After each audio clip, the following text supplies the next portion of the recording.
Hi guys, sorry to interrupt your viewing, but please subscribe to the channel and like this video. Thank you. I didn't expect much for my 50th birthday, just a quiet evening, some cold beer, half-decent food, and maybe a few awkward hugs from people I hadn't seen since Bush was president. My wife, Julia, insisted on something bigger. Said I deserved it, whatever that means.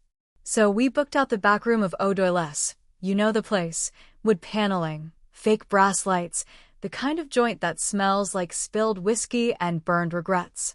That's where it all went down. That's where my son torched the remains of what was left between us. The room was packed. My old high school buddy, Pete, showed up in a dress shirt for the first time in his life. Julia's sister was already 2 glasses of wine past sober. Even my boss, Grant, the kind of guy who doesn't go anywhere unless there's free shrimp, was leaning against the bar, laughing like he'd known me more than 5 minutes. There was a banner that read, "Happy 50th, Alan," strung up with thumbtacks like some forced middle school celebration, and I remember thinking, Jesus, what a joke. What a damn joke. But I played along. I smiled, made small talk, let people tell me how good I looked for 50, even though my back was screaming and I hadn't slept a full night in over 3 years. I nodded when someone brought up retirement, laughed when they asked about fishing. I've never fished a day in my life, but you nod and laugh, that's what you do when you're the guy in the middle of the room with the birthday hat. Then came the toasts. Julia started it off. She said all the things wives say when they're trying to convince themselves it was worth staying. Called me a rock, a provider, her constant. I glanced at her hand when she said that, half wondering if she'd taken off her wedding ring again, like she used to during the rough patches. But no, it was there, glinting, faintly, like it belonged to someone else. A few others said their piece.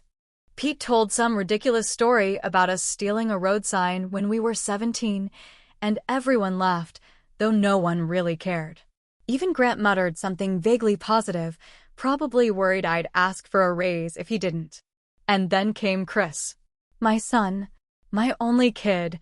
He stood up slowly, holding his glass like it was a loaded weapon, and for a second, I thought maybe he was going to say something decent. Something simple, even. A happy birthday, Dad, would have been more than enough. But that's not how Chris works. Never has been. To the man who never deserved a family, he said. Just like that. Right into the microphone. At first, people thought it was a joke. Some chuckled nervously, others looked at each other like maybe they missed the punchline. I heard someone whisper, "What did he say?" And Julia, God bless her, went pale. Her hand shot out toward Chris's arm, but he shook it off without even blinking. He meant it.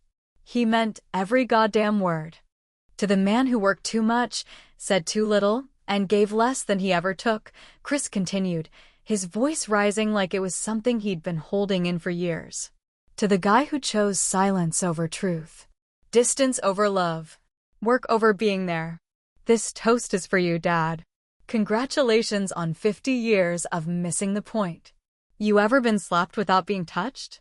That's what it felt like. A crack right across the face, but no hand to blame. Just words. Sharp ones. And they cut deep. No one said anything. Not a soul. Even the bartender stopped wiping glasses. Just stillness. The kind that follows a car crash. You sit there, heart pounding, thinking, did that really just happen? I smiled. Not because it was funny. Not because it didn't hurt. I smiled because I knew something he didn't. I smiled because 2 days before that party, I'd walked into a bank and made the biggest decision of my life, and I hadn't told a soul. I smiled because he had no goddamn clue what I'd just done for him. And he wouldn't know. Not that night. I stood up, slowly, careful not to knock over my chair. Looked Chris right in the eye and raised my own glass. I didn't say a word. Just clinked it against his, calm as a Sunday morning, and took a sip. Then I left. I walked right out of the room and didn't look back. Left the cake. Left the presents. Left the banner with my name stretched across it like some kind of cruel joke. I left it all behind because I needed air. I needed to breathe. As I stepped into the cold night, I could still hear the echo of Chris's voice in my head. Never deserved a family. Maybe he was right. Maybe I didn't. But the thing about kids, they only ever see what's in front of them. Never what's behind the scenes. Never the blood, the sweat, the sacrifices that get made in silence. And I'd made plenty. Most of them for him. I lit a cigarette I hadn't touched in 6 years, leaned against the car, and looked up at the stars. 2 days ago, I paid off his goddamn mortgage. He just didn't know it yet. Back when I still believed silence was strength and loyalty meant staying even when it hurt like hell, I was what you'd call a good soldier. Not the kind with medals or scars you could show off at the bar, but the kind who clocked in at dawn and didn't crawl back home until the moon had already passed its peak.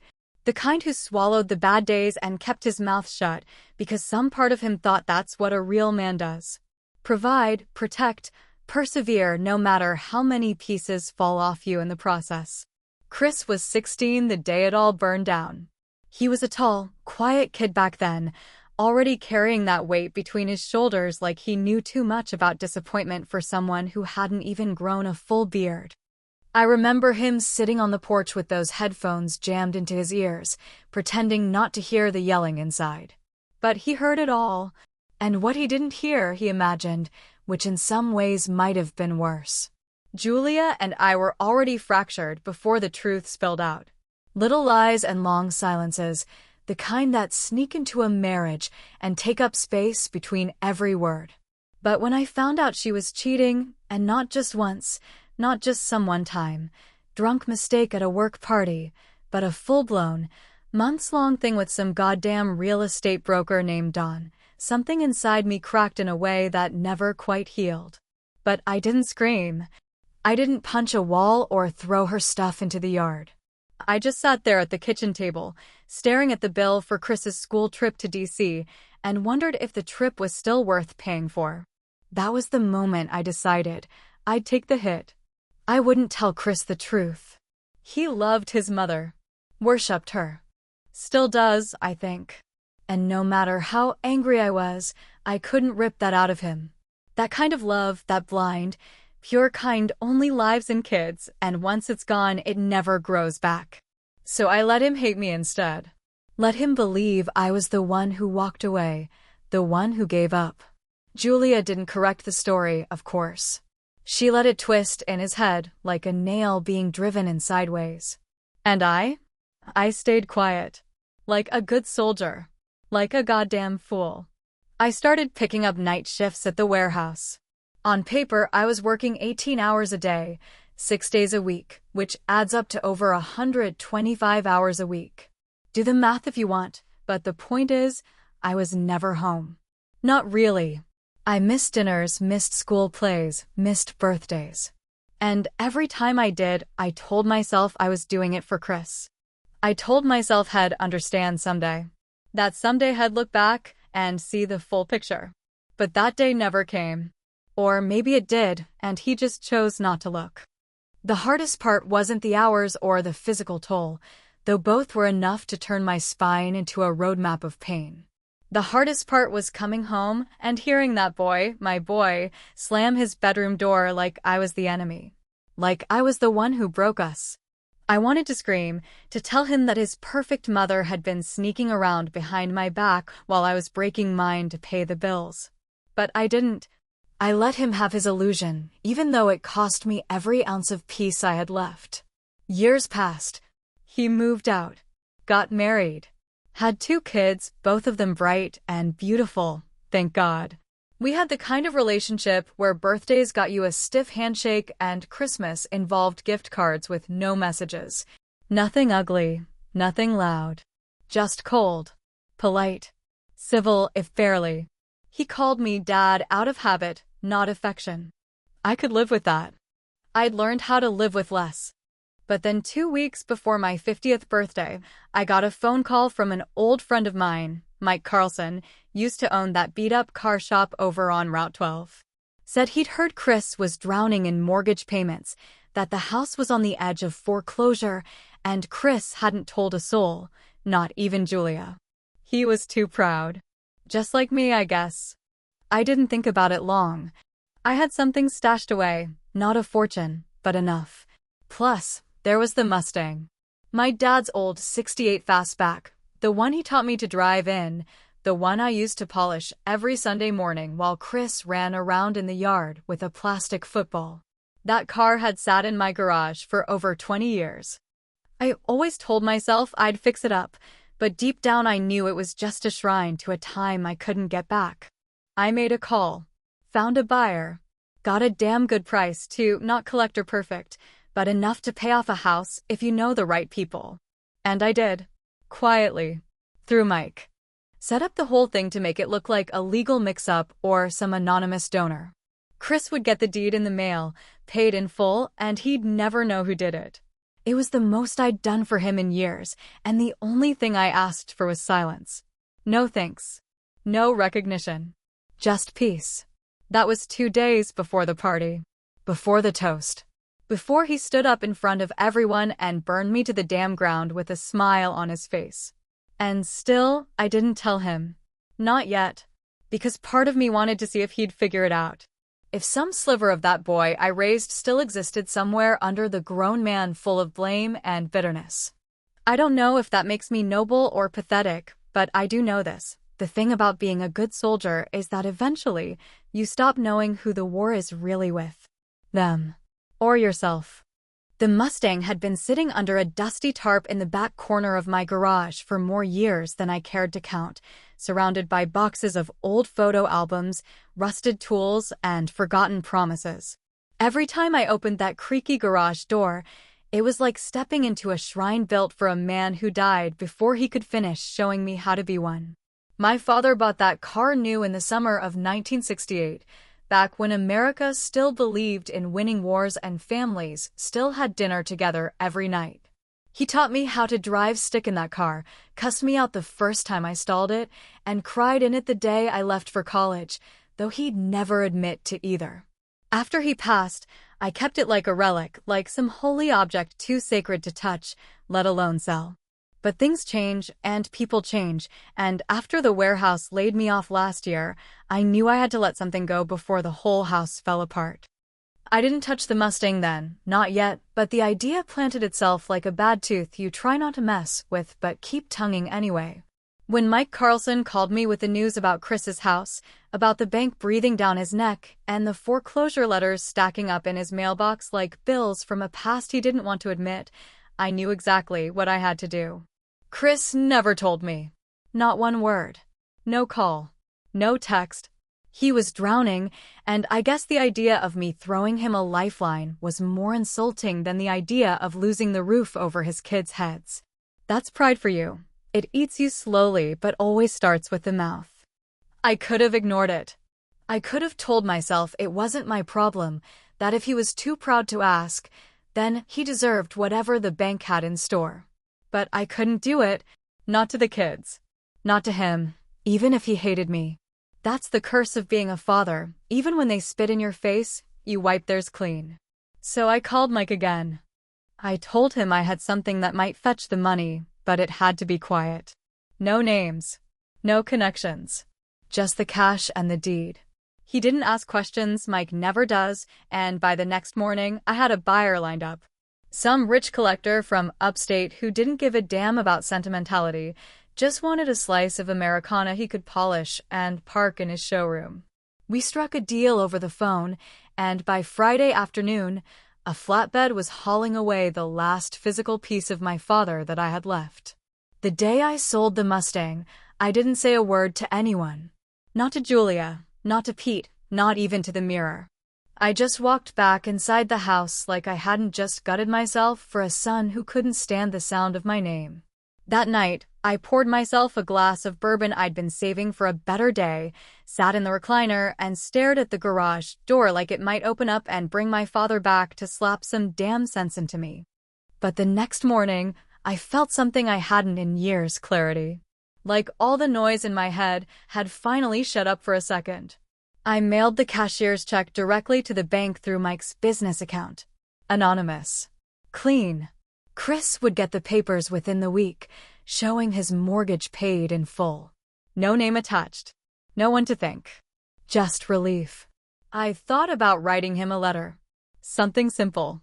Maybe one sentence. I still remember the look on your face the first time you sat behind the wheel of that Mustang. But I didn't. What good would it do? He wouldn't read it. Or worse, he'd read it and toss it aside like another attempt at guilt that he had no time for. And then came the party. The goddamn party. I didn't want it, didn't ask for it, but Julia had already sent the invites and ordered the cake shaped like a wrench, like that was all I ever was to her, the guy who fixed shit and didn't ask questions. I went along with it like always. Wore the dumb shirt she bought me. Smiled through my teeth. Took photos with people I hadn't spoken to in decades. But I kept thinking about that Mustang the whole time, how it was gone now, and how Chris's house was safe because of it. So when he stood up at the end of that night, glass in hand, and said what he said, I damn near laughed. But what got me wasn't just the man who never deserved a family part. That would have been enough. What got me was what he said next, when he was already halfway drunk and riding high on resentment. You know what I always wanted from you, Dad? A real gift. Something I could actually use. Not a lecture. Not a shrug. Hell, not even a goddamn decent car. I felt that line hit like a gut punch from a prizefighter I didn't see coming. Not even a goddamn decent car. That's what he said. All while his house was sitting on clean paper bought by the ghost of a '68 Mustang and the father he thought had never given him anything worth holding on to. I wanted to scream right there. I wanted to shout across the room, check your mailbox on Monday, you ungrateful son of a bitch. But I didn't. I took another sip, smiled the way liars do, and waited. Because some lessons hit harder when they arrive in silence. He had no idea what was coming. And that, somehow, made it all feel worth it. I didn't answer a single call the next morning, not even the ones that rang through twice in a row, the universal family signal for pickup or someone's dead. I wasn't dead, just tired. Tired in that soul-heavy way you only feel when something's been bleeding inside you for years and finally dries out. I turned my phone face down on the kitchen counter, made black coffee with grounds older than the milk in my fridge, and stood barefoot in the doorway, staring at the backyard like it might tell me what to do next. I knew what they were thinking. Alan's lost it. Alan's sulking. Alan's finally snapped. But the truth was, I'd never felt more in control than I did that morning. The silence was like a clean sheet pulled over the mess. Julia didn't come home after the party, no call, no text, just absence. Maybe she was staying at her sister's, maybe at a hotel, maybe she just couldn't look me in the face after what Chris had done, or maybe she could, and just didn't want to pretend like it mattered anymore. I didn't care. I really didn't. For the first time in a long damn time, I didn't care what any of them thought. Across town, while I sipped that bitter coffee and tried to remember the last time anyone had thanked me for anything, Chris was tearing open a large white envelope that had landed in his mailbox that morning with no return address. It wasn't marked urgent or certified or anything flashy, just a plain envelope that looked like it carried either a bill or a regret. Inside was the deed to his house. Paid in full. Not a penny owed. Not a cent to chase. And clipped to the top, with a rusted paperclip and no note, was a receipt for the sale of a classic 1968 Ford Mustang Fastback. Private transaction. Cash. Signed in my name with the same shaky signature I'd been using since my hands started to stiffen. No explanations. No poems. No I told you so. Just facts. I imagine he stood there for a long time. Maybe he sat down. Maybe he dropped the papers like they burned. Maybe he said my name for the first time in years without spitting it out like something fell. I'll never know. That's the thing about delivering your best moves in silence. You don't get to watch them land. You just trust they hit. He tried calling. Twice. I watched the screen light up with his name and let it die. The temptation to answer was strong, sure, but I wasn't ready to hand him an easy way out. He needed to sit with it. Really sit with it. Let it soak in that the man he humiliated in front of 50 people, the man he accused of never giving him anything, had just handed him the biggest lifeline of his life. That the man he claimed never deserved a family was the only reason his kids would grow up with a backyard and a bedroom to call their own. By the afternoon, my phone was full of voicemails. Julia, Pete, even Grant. Everyone had something to say. But not me. I stayed quiet. Until I noticed something strange, a notification from a voicemail that had been sitting unopened for months. From me. Sent to Chris. It was from back in January, after one of our rare calls that ended in cold silence and slammed emotional doors. I remember leaving it the night I heard from Mike about the foreclosure, before I sold the car, before I even decided to do anything at all. I'd sat in the garage, engine oil still on my hands, recording a message I never mentioned and he never listened to. But it was still there. I pictured him sitting on the edge of his couch, shaking, thumb hovering over the play button like it was a trigger. And finally, he listens. The message wasn't angry. No yelling, no guilt, no sharp edges.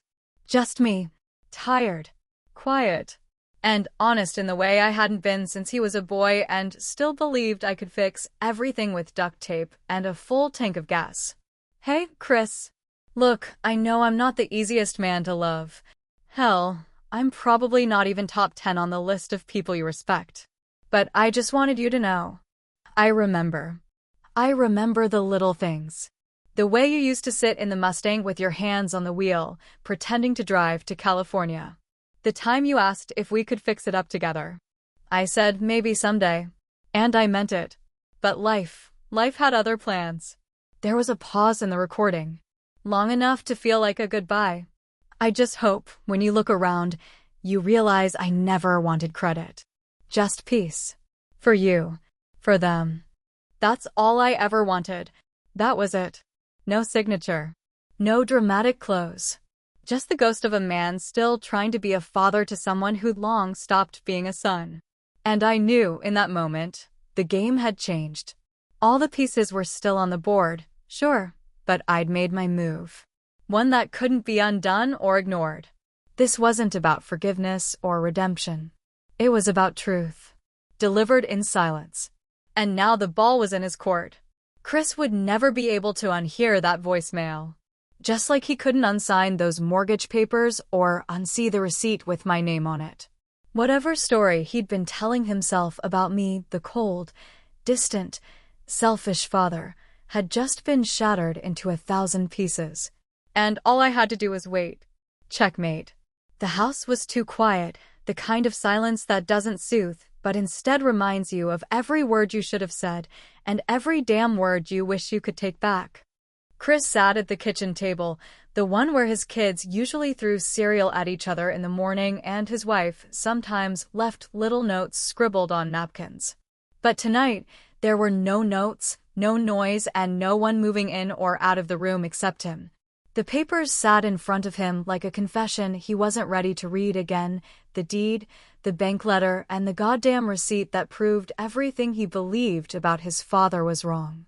He had listened to the voicemail twice already, and now it was playing again, this time on speaker, filling the empty room with the ghost of a voice that had never asked for anything except a little less judgment.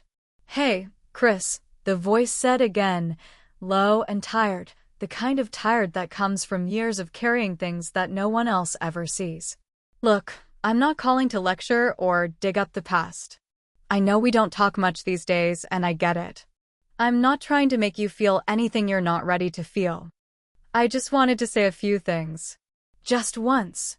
Chris rested his forehead against his clasped hands, elbows on the table, eyes closed. The words came out of the phone like a slow unraveling, not a plea, not a guilt trip, just a man trying to leave behind something truer than the lies people had built around him. I know I was hard sometimes. I know I wasn't always there when you needed me to be. Work got in the way. My own demons. My pride. Maybe I thought just showing up and paying the bills would be enough. Maybe I thought you'd understand when you were older. That's the lie fathers tell themselves, you know. That one day, their kids will look back and see the full picture. Most never do. The voice crackled a little, like it was struggling to get through not just the speaker, but the years between the two men it connected. "I let you hate me," Alan said. "I let you believe I was the reason your mother and I broke apart. Because I thought it would hurt you more to know the truth. Maybe I made the wrong call. Maybe protecting your idea of her cost me everything else." Chris exhaled through his nose, a slow breath that sounded more like regret than anything else. The Mustang. The receipt. The house. He'd spent years telling himself that his father was small, cold, incapable of real love. And now the man had handed him the truth with nothing attached, no parade, no pat on the back, just silence and sacrifice. "I'm not asking for forgiveness," Alan's voice continued. "I don't even think I deserve that. But I do want you to understand something. Being the bad guy, sometimes that's part of the job. Sometimes it's what we sign up for the day we hold our kid for the first time. You play the villain so they don't have to see the whole world fall apart. You carry the weight so they don't have to drag it behind them." The message ended without fanfare, without a goodbye, just a click that landed in the room like a dropped hammer. Chris didn't move for a while. The night pressed in around him, but he didn't notice. He sat in that chair and listened to nothing, letting it gnaw at him. The next morning, before the sun was even up, he climbed into his truck and started driving. He didn't tell anyone where he was going. Didn't write a note. He just knew where his hands were supposed to take him. The old gas station, the one his grandfather had run, the same one his dad used to tinker in after high school, the same one where the Mustang had been kept covered and waiting for someone to remember it mattered. When Chris pulled up, the lot was empty. Not just of people, the Mustang was gone too. The space where it had always been parked was now just oil-stained gravel and a silence that felt like something final. He got out, looked around, half expecting to see Alan somewhere in the shadows, leaning against the wall like he used to with a wrench in his back pocket. But there was no one. On the wooden wall near the garage door, there was a piece of paper taped under a rusted license plate from 1974. Chris stepped closer, and when he saw it, his throat closed up.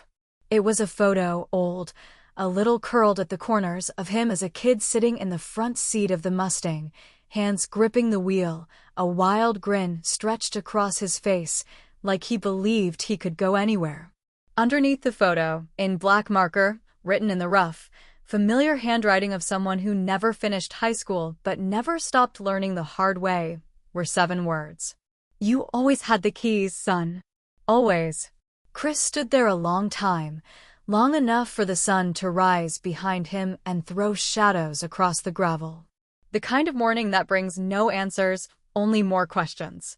Was his father weak for never demanding to be understood? Or was he strong because he never needed to be thanked? Was the toast of that party just the truth finally said aloud, or was it the cruelest thing Chris would ever say? No one would tell him. There wouldn't be a neat ending. No piano music swelling as he cried and called his dad and made things right. Alan wouldn't answer. Not because he couldn't, but because maybe, just maybe, he didn't need to anymore. Some stories don't end with closure. They end with echoes. And if you listen close enough, they sound a hell of a lot like love.